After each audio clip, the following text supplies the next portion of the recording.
Well, thank you for watching video. Have a nice day. Good morning, all of you. Welcome to Success Mantra. तो आज limitation act 1963 first part में किया था और इसका extension जो एक प्रेस्क्राइब पीरियड है उसको एक्सटेंशन के लिए हम क्या प्रोविजन कर सकते हैं कि उसका पीरियड जो लिमिटेशन है वो अलाइव रहे। तो उसके लिए देखिए 3 तरीके हैं। एक तो फर्स्ट है कि acknowledgement of debt by debtor. Debtor जो है कर्जा लेने वाला ये एक एक्नॉलेजमेंट करे within that period of limitation. जैसे 3 साल है तो 3, ज़्यादा है तो ज़्यादा के अंदर करे। यहाँ पर हम देखिए BC लेते हैं, बैलेंस कम कन्फर्मेशन लेटर, ये उसी का उदाहरण है एक्नॉलेजमेंट बाय डेटर। यहाँ पर लिमिटेशन पीरियड के अंतर्गत मान लिया 3 साल है तो 3 साल के अंतर्गत जो डेटर है वो क्रेडिटर को एक्नॉलेजमेंट करता है कि मैंने ये कर्जा लिया और ये इतना आउटस्टैंड एज ऑन डेट करता है। तो ये हमें section 18 section 18 of limitation act ये इसमें हमें परमिशन देता है। अब देखिए मेकिंग पार्शियल पेमेंट या दूसरा तरीका है कि पार्शियल पेमेंट करे डेटर क्रेडिटर को। तो जैसे लोन ले रखा है तो उसमें पैसा पार्शियल पेमेंट, इसमें क्या होता है कि पार्शियल पेमेंट में जैसे पेइंग स्लिप वगैरह बैंक में भरी या किसी भी माध्यम से उसने जमा किया तो जो डेटर है सिग्नेचर डेटर के होने चाहिए और वो टैली करने चाहिए, तभी लिमिटेशन पीरियड अलाइव होगा।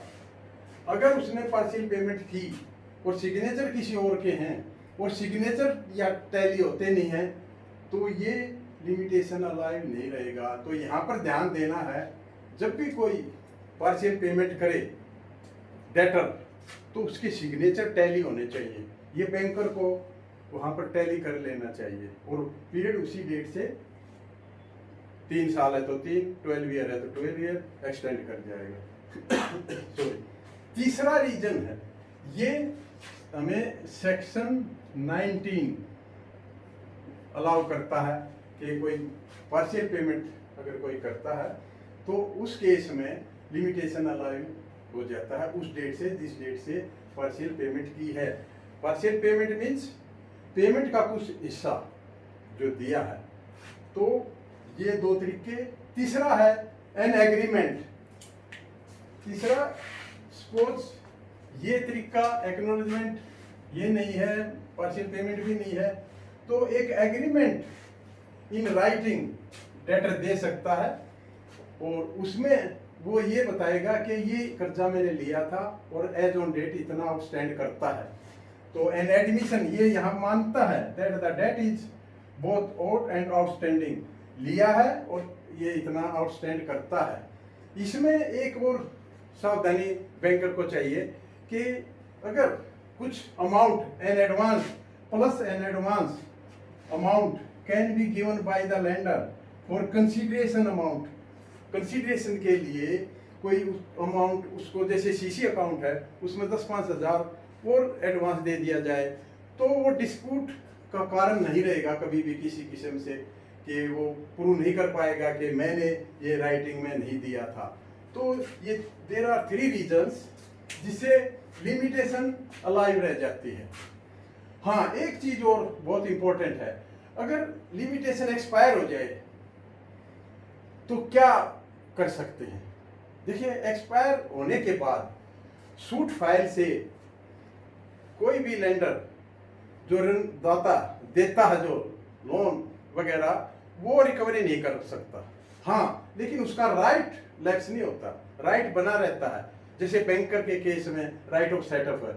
अगर बैंकर चाहे और अगर बैंकर को पता लगता है कि उसका किसी दूसरे अकाउंट में पैसा है, क्रेडिट बैलेंस है और लिमिटेशन एक्सपायर है, तो भी बैंकर को राइट है कि उस पैसे से वो राइट ऑफ सेटअप करके रिकवरी कर सकता है। तो ये मेथड है तो जिसके तहत लिमिटेशन अलाइ होती है, या बैंक अपनी रिकवरी जैसे मैंने बताया राइट ऑफ सेटअप की है।